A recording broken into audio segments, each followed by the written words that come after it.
कमल सिंह पुत्र भोगीराम कुशवाहा निवासी रूंद का पुरा के संबंध में उसकी पत्नी ने एक एमपीआर दर्ज कराई थी कोतवाली में कि आज से 15 महीने पहले वह उसको दवाई दिलाने अपने जीजा के साथ में गंगापुर सिटी जा रही थी। करौली में देर रात्रि होने के कारण वो लोग वहाँ पे बस स्टैंड पे रुक गए। सुबह जब उठ करके चाय पी रहे थे तो मेरे पति का परिचित एक कल्ला नाम का व्यक्ति जो ट्रक चलाता था वो मिला और मेरा पति उसके साथ चला गया। मेरा पति उसके बाद लौटा नहीं है। मेरा पति पहले भी ट्रक का खलासी का काम किया हुआ था, तो हमें संदेह है कि मेरे पति के साथ कोई हादसा हो गया है। इस तरह की एमपीआर वहाँ करौली कोतवाली में दर्ज हुई जहाँ उसकी जांच चल रही थी।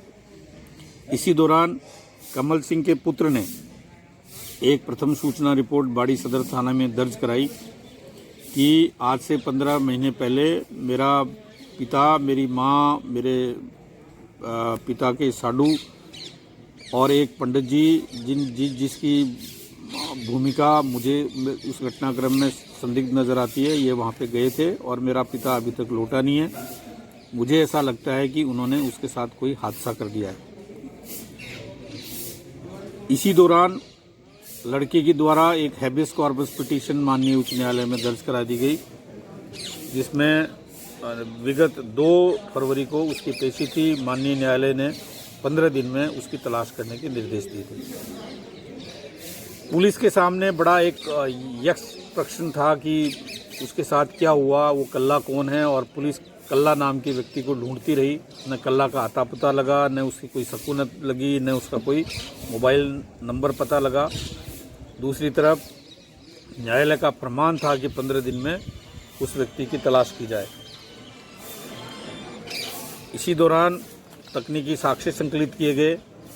तकनीकी साक्ष्यों के आधार पर यह तथ्य उजागर हुआ कि जो लड़का मृतक का है, जिसने प्रथम सूचना रिपोर्ट दर्ज कराई है, उसकी इस घटनाक्रम में कोई संलिप्तता नहीं है और पूरी संदेह की सुई एक बनवारी लाल पंडित जो फूलन देवी मृतक की वाइफ है, उसके साथ उसके संबंध होना जानकारी में आए हैं, उस पर और मृतक के साडू पर नजर आई। तीनों को बार बार अनेक सेशन में पूछताछ की गई, लेकिन तीनों टस से मस नहीं हुए और कोई जानकारी नहीं दी गई। थानाधिकारी बाड़ी सदर योगेंद्र सिंह ने दिन रात मेहनत की, साइबर टीम का भी सहयोग लिया और कल दिन में गहनता से अनुसंधान के दौरान तीनों आरोपियों में से कप्तान सिंह जो मृतक का साडू है, वो मनोवैज्ञानिक तरफ पूछताछ से टूट गया और उसने ये कन्फेस किया कि हमसे गलती हो गई और उसको हमने मार दिया। जब गहनता से पूछताछ हुई तो ये तथ्य जानकारी में आया कि एक सुनियोजित साजिश के तहत मृतक कप्तान सिंह को उसकी पत्नी और उसके साडू ने यहाँ से दवाई दिलाने का बहाना बना करके और उसको करौली ले जाने की बात कही। रास्ते में मासलपुर के पास आगे एक मोड़ पर उसको बस में से उतार लिया। देर रात्रि का समय था। इसी दौरान उसकी पत्नी ने अपने प्रेमी बनवारी पंडित को वहाँ मौके पे बुलाया। इन सब ने उसको दारू पिला करके और उसका गला घोंट करके मार दिया। ये मानवीय रिश्तों को एक तार तार करने वाली बड़ी बेदर्द घटना थी। मारने के बाद उसको मोटरसाइकिल पर, जिस पर पंडित वहाँ मौके पर आया था, पंडित ने मोटरसाइकिल चलाई, उसके पीछे उसको मृतक को बिठाया जिससे किसी को कोई अविश्वास नहीं हो। सिर पे कपड़ा डाल दिया और ये प्लान किया कि रास्ते में अगर कोई पूछे कि इसके क्या हो गया है तो बताया कि इसको सांप ने काट लिया है। इसके पीछे मृतक की पत्नी बैठी, पीछे पीछे कप्तान सिंह बैठा और ये मासलपुर से बसेड़ी ममोदन मोड़ होते हुए बाड़ी के टोल से पहले कच्चे रास्तों से गुमट मुल्ला होते हुए पंडित जी के खेत पर इसको रात में ले गए।